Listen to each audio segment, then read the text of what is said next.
Yan yung ating fried rice. Nalagay ko na yung isang buong itlog.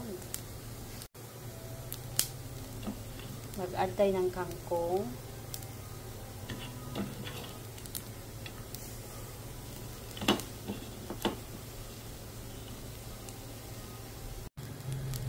So, yan. Nahalo na natin yung medyo matigas na part ng kangkong.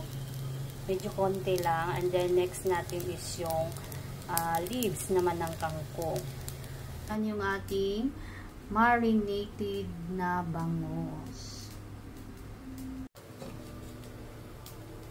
Yan yung bagong kanin natin. And may okra.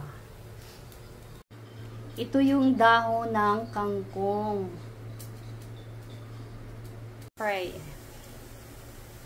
Sa ating fried rice, idagdag na natin yung kangkong, yung dahon.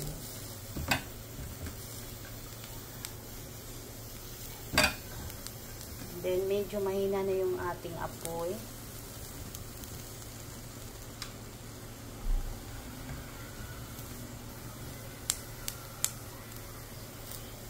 Ayan, sunod na natin yan i-mix natin yung ating fried rice.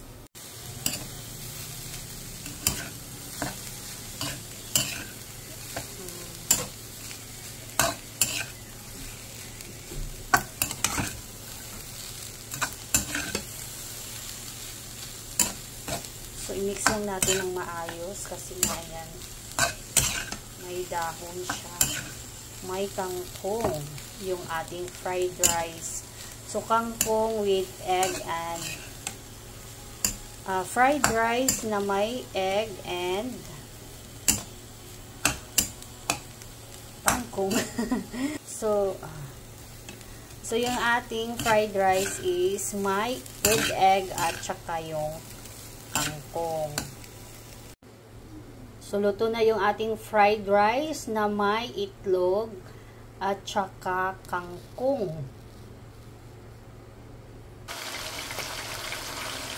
Yan na yung ating marinated na bangus. Nagluluto pa tayo.